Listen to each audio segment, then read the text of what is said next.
Guys, welcome to Tech College of Technology. I am Maxwell Tapra, and today's lecture we'll be talking about C# programming with databases part 4, and then we'll be concentrating on the database aspect. In our previous lecture, we learned how to open a form from a different form, whereby we created a login form, and then as soon as a user enters his username and password correctly, a new form will open for the person, else an error message pops up. Now today we'll be concentrating on connecting our form to the database, where a user can save an information into the database, update the record in the database, delete the record, and also retrieve the information. So in this lecture, content to learn, we have database management system, we have database concepts. Now when I talk of a database management system, most businesses today store their database data in databases or store their company information in databases. Now in this chapter, you will learn basic database concepts and how to write C# applications that interact with databases. You will learn how to use data grid view control to display the data in a database. You also learn how to sort and update database data. When developing an application that works with a large amount of data, most developers prefer to use a database management system. A database management system is a software that is specifically designed to store, retrieve, and manipulate large amounts of data in an organized and efficient manner. Once the data is stored using a database management system, applications may be written in C# or other languages to communicate with the DBMS, which is Database Management System. Rather than retrieving or manipulating the data directly, a C# application can send instructions to the database management system. The database management system carries out those instructions and sends the results back to the C# application. Now it's like you going to a restaurant to eat. Now when you get to the restaurant, after having your seat, you call in for the waiter or the waitress. Now when the waiter or the waitress comes in, you place your order. The waiter, the waitress takes your order to the cooking room and then places your order, and then she comes with your food. So you as a client here in programming with C# can be the software you'll be designing, the C# application you'll be designing, and you making your order are the queries you will send to the database. And then the database is the back end, where that's the kitchen where people are cooking foods and all that. So there is always a transaction between the front end, which is your C# application, and then the back end, which is your database. Now, for example, suppose a company keeps all its files or keep all of its product records in the database. The company has a C# application that allows the user to search for information on any product by entering its product ID number, just like going to a supermarket to buy something. Now the C# application interacts with the database to retrieve the record from the product with a specified product ID number. The DBMS retrieves the product record and sends the data back to the C# application. The C# application displays the data to the user. C# is capable of interacting with many database management systems. Some of the more popular DBMS we know or are Microsoft SQL Server, the Oracle, the DB2, MySQL. In this chapter, we will use MS SQL Server, which is installed with Visual Studio. Database concept. When we talk of a database, what is a database? A database is a collection of one or more tables, each containing data related to a particular topic. Now, when you talk of a data in IT, data means raw fact. They don't make meaning. And then the base means where something is located or situated. So over here, the whole concept over here is where data or where raw facts are being kept. Database. A database might, for example, have a table containing information about employees. Another table might list information about weekly sales. Another table might contain a list of items in the store's inventory. Let's look at the database table named department, which contains information about department within a company. Each row of the table corresponds to a single department. The sample table contains the ID number, the name, and the number of employees in each department. So here, for instance, we have our department ID here, we have our department name here, and we have number of employees over here. So 1 to 4, department name, human resource, accounting, computer support, and then the rest. And the number of employees in that department are being listed here. Now each table has each table has a design which specifies each column's name, data type, and field size. Now these are the column names. Okay, the ID, department name, employee number, they are the column names. Okay, then we have data type. Now in programming, when you say data type or when you talk of data type, a data type specifies the kind of data a column should accept. Now department ID is a column, department name is a column, number of employees too is a column. Now we have to set a data type for this column so that a list of values or data should be only accepted to this column. An example, department ID is containing 1, 2, 3, 4, which are integers. So it means the appropriate data type for this department ID is an integer. So over here you have department ID, integer. You have the range or size, 32,768, negative to positive, meaning this integer value here or this integer column here can actually take up to 32,768 values over here. That's the size of it. You have the department name as a string, which is a combination of characters. Integers are negative or positive whole numbers. Number of employees too the same. Okay, now the department ID column is called a primary key because it uniquely identifies each department. No two departments can ever have the same department ID. It is always advisable to set a primary key on your database column to avoid duplication. Primary keys can be either numbers or strings, but numeric values are processed by database software more efficiently. In this table, the primary key is 1 column. Sometimes a primary key will consist of 2 or more combined columns, creating what is called a composite key. Alright, so let's move to the software we'll be using for the database aspect. And in this tutorial, the software we'll be using for this database is SQL Server, Microsoft SQL Server. Okay, so we'll click on it to start, and there is it, SQL Server 2014. That's the version I'm using, SQL Server 2014. So over here we will learn how to create a database, we will learn how to create tables in a database, and then we also learn how to insert records into this table. It's very important for us to know all these things. Now in every table or in every database there is a table. Every database should have a table. Okay, every database is supposed to have a table. The database is just the container, and the table contains the columns and then the records in each column.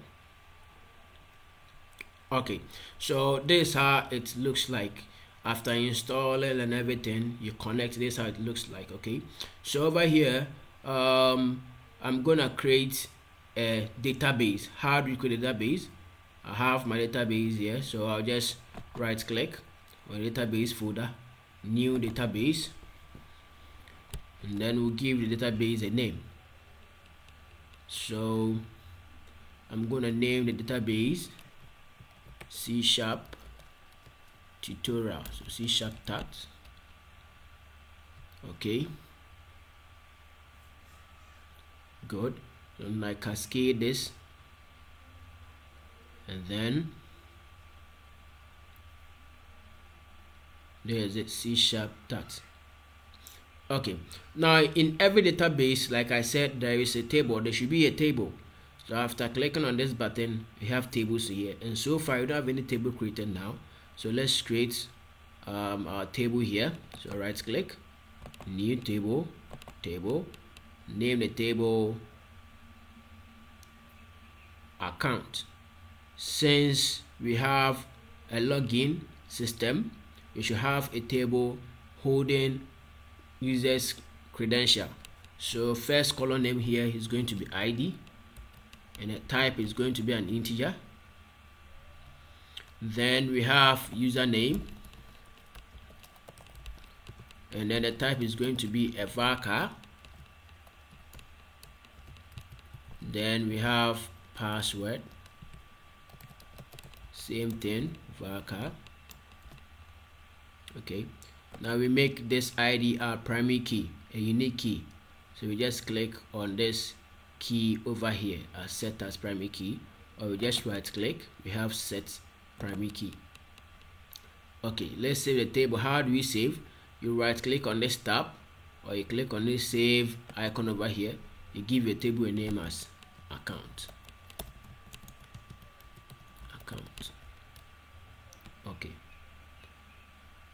Okay, now the table has been created, but it doesn't appear here. So what we do, we refresh this, and then we have our DBO account. The meaning of DBO means database object dot account. Okay, now let's have some records in this table. The table has been created now.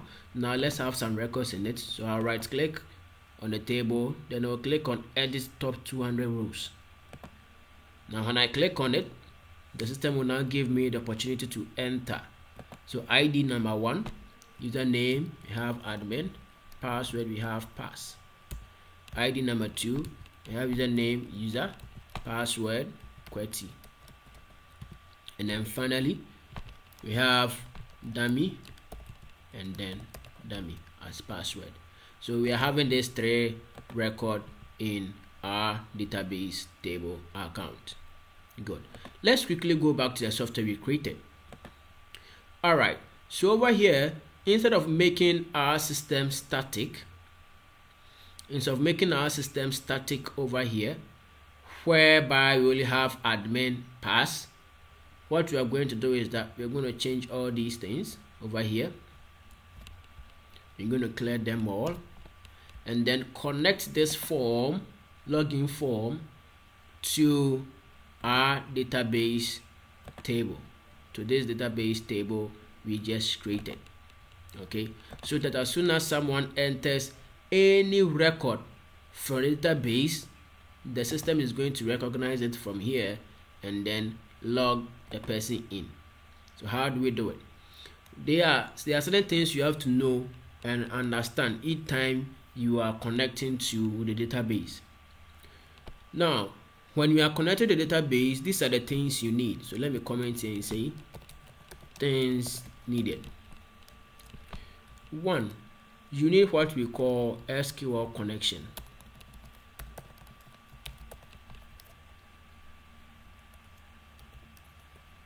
2, you need what we call SQL command.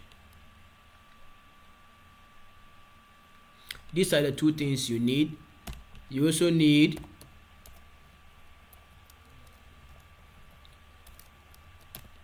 SQL data reader. SQL data reader. These are the basic 3 things you need, especially when you are creating a login system. Okay, so over here, what we are going to do is that we just start from the SQL connection. Now when we talk of SQL connection, the SQL connection holds your connection string. The connection string is a piece of text that actually connects you to your database. So it connects your C# Visual Studio, Micro Visual Studio app to the database over here. So it contains a string that helps you connect your C# application to the database. It's like a passcode. Okay, so here you declare the SQL connection variable by saying SQL connection okay, is equal to new SQL connection with an instance of it. Now the SQL connection has been underlined because we've not imported it into our project. So we just click on it, and then you have this bulb over here. You click on it, then you click using system.data.sql client. Okay, it appears up here. There is it, or you can type it manually up here. So SQL connection. So now we say con is equal to, so this is the connection string, con is equal to, connection string into bracket. We need what we call data source. Data source is the machine name we are using. Then we have database. What's the name of our database? The name of our database here is C# tutorial. So database, you say C#, then followed by integrated security, which is equal to true. Integrated security deals with your login credentials. When you were logging into your system, you actually entered a PIN code. Okay, so one way or the other, you have a security feature on the machine and also on the database. After this, we have our command. The SQL command carries our query. The query will be writing. Okay, so SQL command cmd is equal to new SQL command. Into bracket, we say select all from account where username equals. Now this username here is coming from database username. Okay, this account here is coming from the table name account. So where username equals, then we put our text box name over there by saying single quote, double quote, plus, and in it you say txt username dot test, and password equals single quote, come in between double quote, plus, txt password dot test. So that's it. All right, so after doing this, now we say SQL data reader SDR is equal to new is equal to cmd dot execute reader.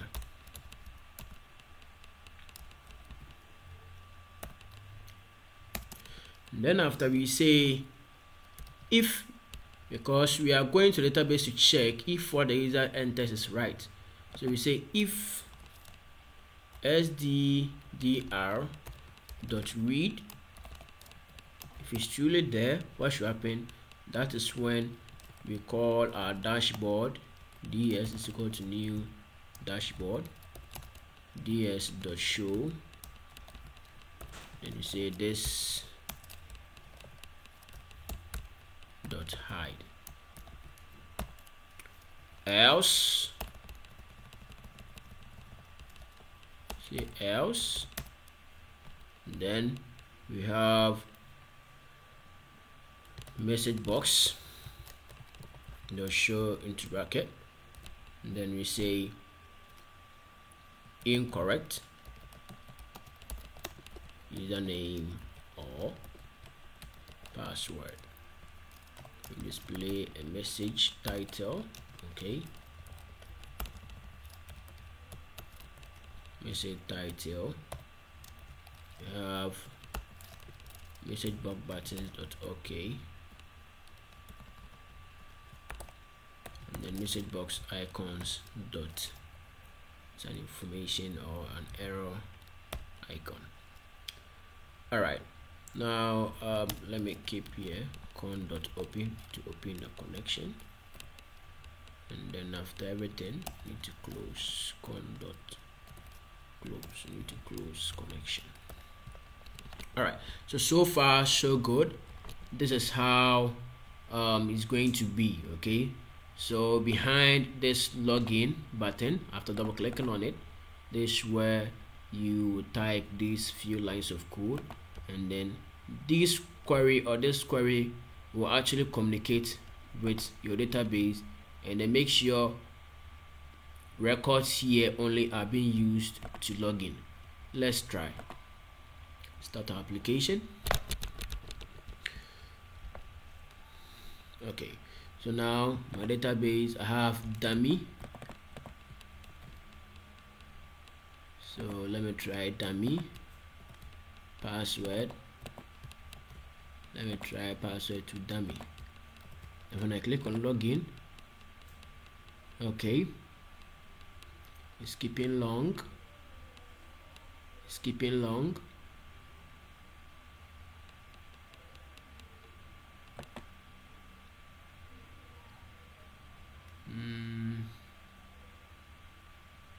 Okay,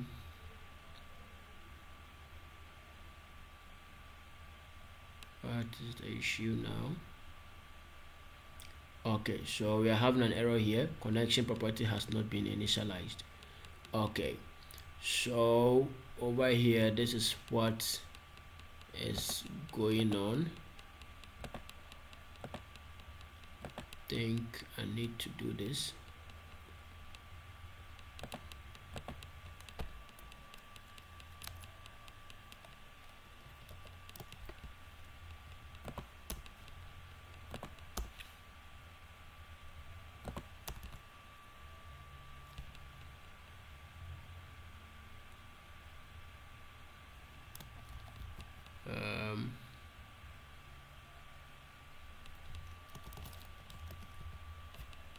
No.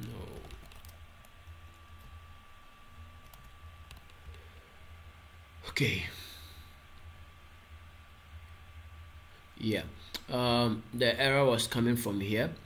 The command holds the query with connection. The connection here was con, so we have comma con here. Yeah, and then we are good to go. Now let's run again. So we have dummy, and then dummy, and then when I click on login, it's giving me incorrect username or password. Probably I'm entering something different, so let me enter the right one, dummy, and then login. We have our dashboard opened. Let me try with a different credential here. I have my database, user, and QWERTY. So now I run. So I have user and I have QWERTY. Now I click on login.